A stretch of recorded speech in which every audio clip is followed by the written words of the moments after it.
jëf ci seen ànd ak seen télévision régionale Prestige TV bokk na ci la gën a fës ci xabaar yi ay xeexoo yu amoon na gannaaw ba ñu tuumaale Ousmane Sonko lu jëm ci mbirum sàkku ab ndaw bu ñuy wax nag Adji Sarr moo ko def askanu Thiès nag ña nga cee joxe seenub xalaat.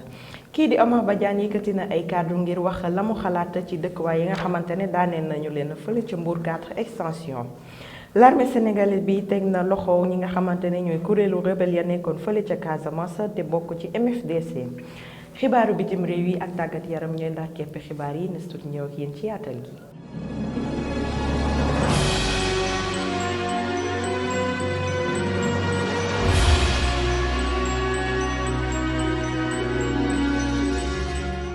jërë ngeen jëf ñu tàmbali xibaar yi ak li nga xamante ne moo di mbas bi di coronavirus tey nag ci àllarba ji am nañu ñaari téeméer ak juróom-ñaar fukk ak juróom-benn ci doomu aadama yu am doomu jàngoro bi ñi laale ak ñi am feebar bi nag tollu nañu ci juróom-ñaar fukk ak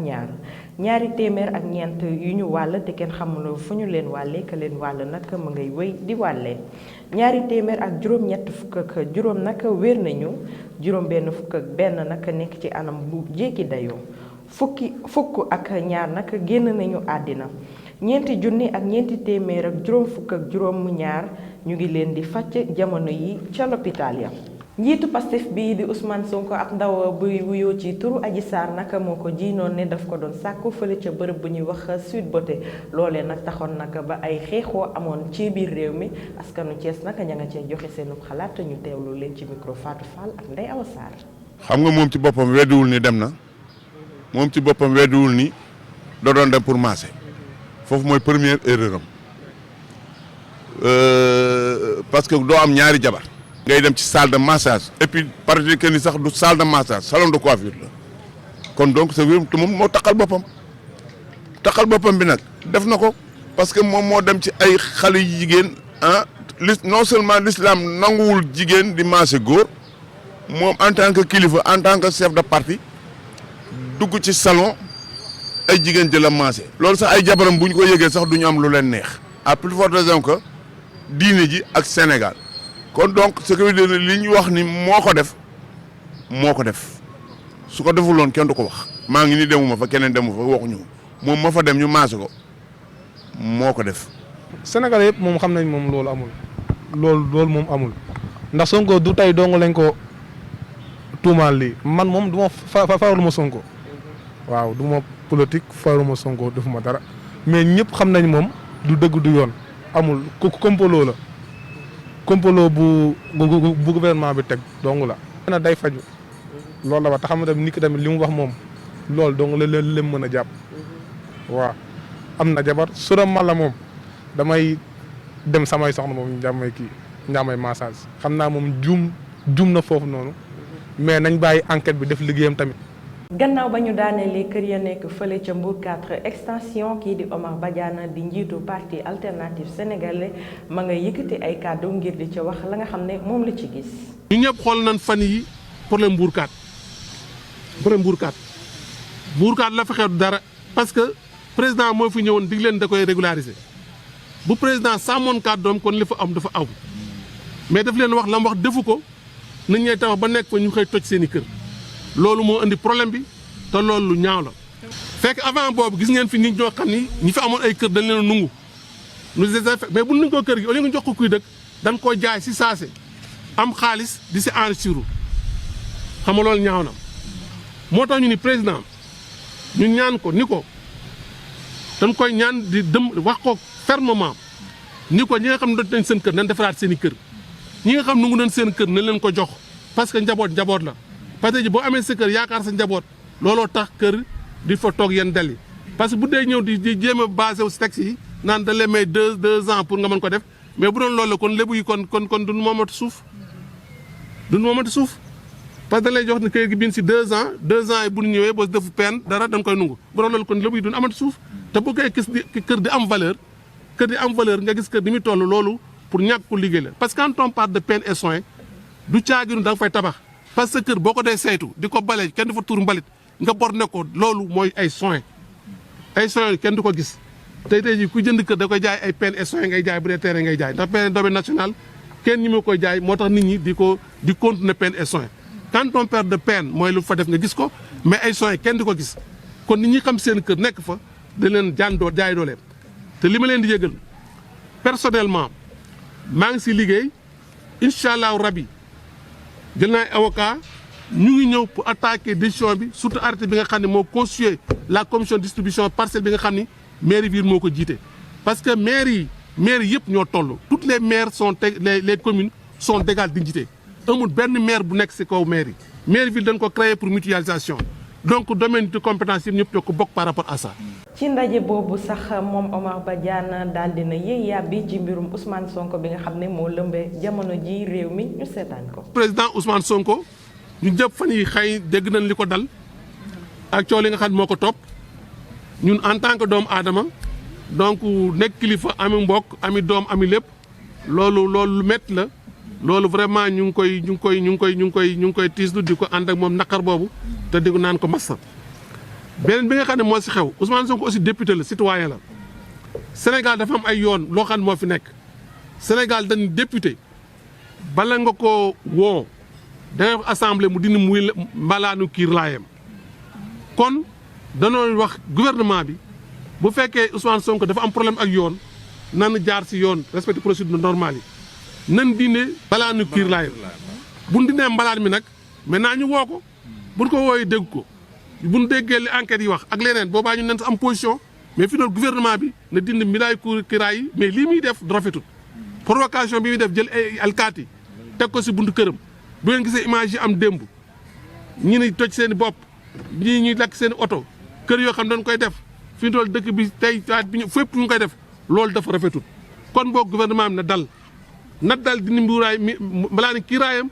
kay wuy ji bu waxee Sénégal nañ xam ne yanu maanaa nit ñi nañ xam ne mu wax donc bu ñu déglu tamit ki nga xam ne tam moo ko jiñ bu ñu dégloo lépp nañ xam fan la dëgg gi féete bu boobaa nag ñu mën see wax mais gouvernement bi nii muy def ñu ngi koy condamné nii muy tegee alkaati yi di dóor ak def dollu mu ngi koy def parce que problème bépp moo ko indi bu alkaati yi demoon dóora wun kenn lii du fa am donc ñun loolu la ñuy demandé pour que gouvernement bi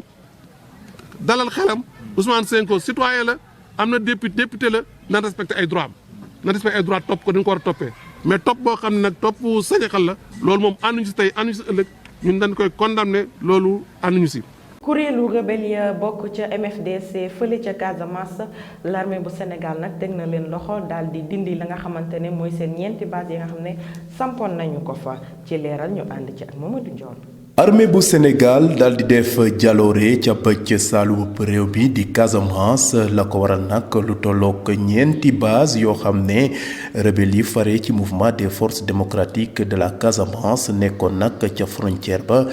diggante Sénégal ak Guinée-Bissau armée bu Sénégal daal dina ko teg loxo ginnaaw bu muñ defee nag liggéey bu am solo la jëm nag ci wàllu munition lance-roquette ay armes yoo xam ne ay M203 la ay lance-grenade ay fusil d'assaut ak ay RPG yëpp daal soldaarub Sénégal daal di ko teg loxo ginnaaw bu ñu congee basub waa MFDC yooyee ña nga xam ne nag ñoo fa nekkoon daal di daw bàyyi leen ak base yooyu. Il y a eu quand même une petite résistance par rapport aux individus armés. ñun nag bi ñu ñëwee cong seen base ñoom nag jotoon nañu wone jaloore ngir jàmmarloo ak ñun waaye nag ca mujjantel ba mujj na ñu daw ndax li ko waral suñu doole xajul ci ñoom ci gàttal daal la jëm nag ci ay munitions ay armes daal dinañ ko teg loxo ñoom daw nañu bàyyi seen base yi mu nekk loo xam ne ndam bu rëy la ci armée Sénégal ginnaaw bu mu ko defee tey jii ci Casamance lii wane na ne daal armée Sénégal taxaw na tembe ngir fexe daal ba lépp loo xam ne rek nit mënees na ko dundi ci Casamance mu daal di ko amal. ñu fàttali ne nag ab détachement bu l'armée nationale bu am solo ñi nga xam ne ñoom ñooy 3e bataillon des commandos du Thiès ak 3e bataillon d'infanterie bu Kaolack ak détachement génie militaire bu Bargny ak 5e bataillon d'infanterie bu Ziguinchor ak benn bataillon bu parachutiste ñoom ñëpp fukki fan a ngi nii daal ñoom ñoo def jaloore ca Casamance ba tax na nag ñu nangu base yooyee waaye nag la jëm nag ci tool yoo xam ne dañ fa daan béy yamba soldat nag daal di ko teg loxo. Aujourd'hui, l'armée sénégalaise a mis pied tey jii armée bu Sénégal daal dina teg tànkam ci base yooyu yëpp daal di nañ ko door ca Bamoun ñu daal di def jaloore bu am solo daal di wër jël Basolum jël Bajong ak Sikun gis nañ ne nag bi ñu ñëwee gis nañu ay tool yu bëri yoo xam ne rebelle yi ñoom lañ daan béy ngir di béy di jaay yamba vraiment nangu nañu bërëb yooyu te ñun dinañ taxaw tembe ba bërëb yooyu duñu teguwaat mukk ci seen loxo en tout cas daal ñun awa armée dinañ def suñu liggéey ba mu mat sëkk ngir daal fexe daal ba la jëm nag ci wàllu kaaraange mu am doole lool ci bërëb yi. ki nga xam ne nag mooy commandant jaune militaire numéro 7 di colonel Souleymane Kandé moom mi xam ne nag jotoon na dem ci bërëb yooyee xam ne l'armée Sénégal daal dina ko teg loxo moom de rafetlu na liggéeyub jàmbaar yooyee waaye nag nee na daal la leen tax a jóg fexe daal ba Casamance jàmm dellu fa te ñoom duñu nangu mukk ñi nga xam ne nag ay way fipp lañu di wéy di sonal askan ba. ñu fàttali leen rek opération yi commandement bu jaune militaire numéro 5 bu Ziguinchor ñoom ñoo ko tàmbale woon doore woon ko nag ci ñaar fukki fan ak juróom ci weeru janvier ci atum 2021 fukki fan rek ñu def ko bunt bu yaa daal di ubbeeku ci àllub Casamance la ko waral nag la jëm nag ci basub way fipp yu bëri teg nañ ko loxo ñu fàttali nag la taxoon ñu amal opération yi mooy dàq bépp defkatub ñaawteef ca dëkk yooyee waaye nag fexe ba askan bi nga xam ne moo nekk ca dëkk yooyee xam ne booba ak léegi daal mat na fanweeri at teguñu woon tànk ca seen dëkk yooyee ñu mën a fa dellu siwaat daal di amal seen dund ci anam ni ko waree ndax ñoom jàpp nañ ne nag doomu Sénégal fu mu mënta nekk ci biir réew mi war nga fa am jàmm ba mën faa dund ñu fàtte ne daal armée Sénégal def na jaloore bu am solo daal di nangu ñeenti base ci way fipp yu bokk ci MFDC.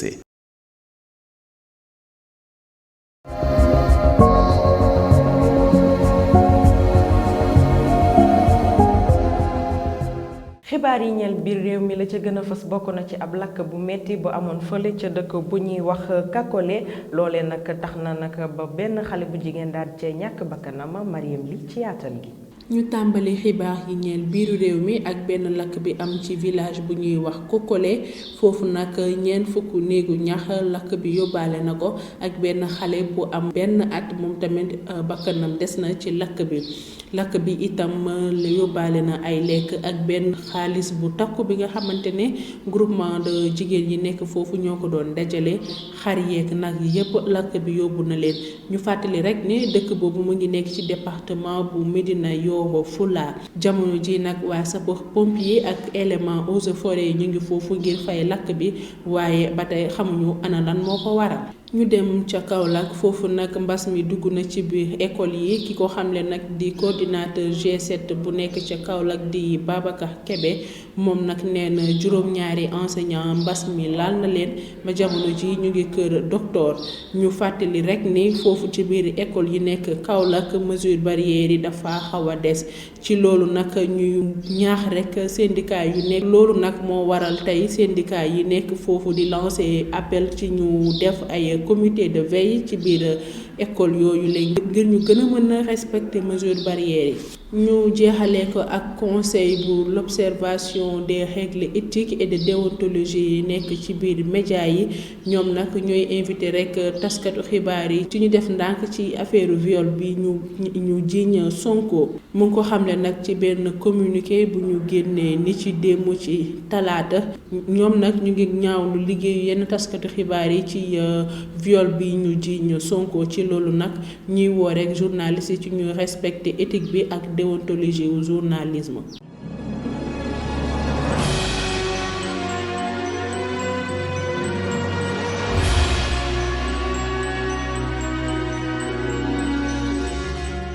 lii teel bitim réew ñaar fukki casque bleu am nañu ay gaañu gannaaw ba ay jihadiste daal di leen di songee fële ca Mali Mamadou Ndione. ñu tàmbali xibaar yi teel bitim réew foofee ca Mali lu tollook ñaar fukki casque bleu yi nga xam ne dañoo bokk ci mission des Nations Unies ca Mali di MINUSMA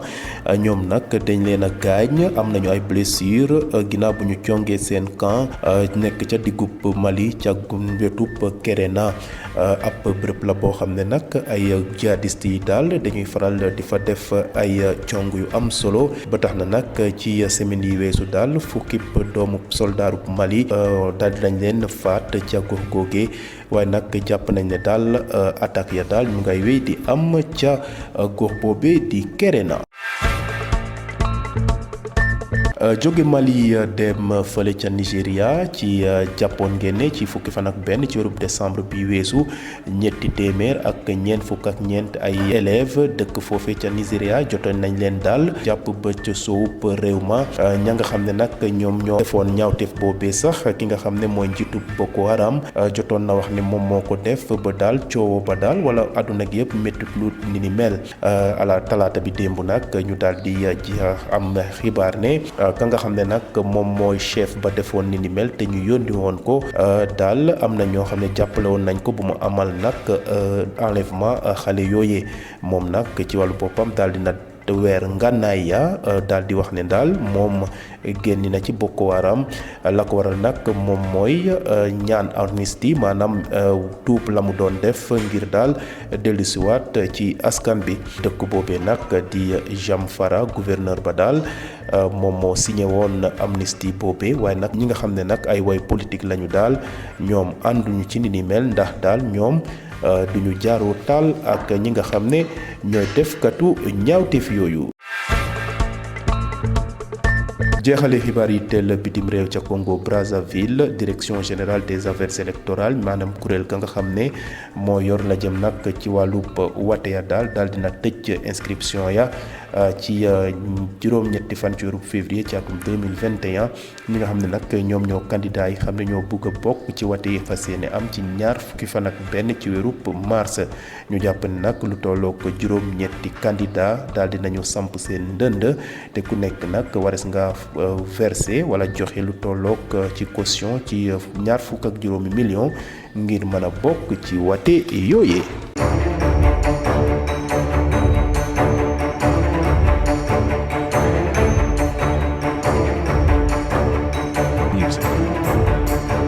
mbokk yi ñu jeexale ak li nga xamante ni nii moo di tàggat yaram ma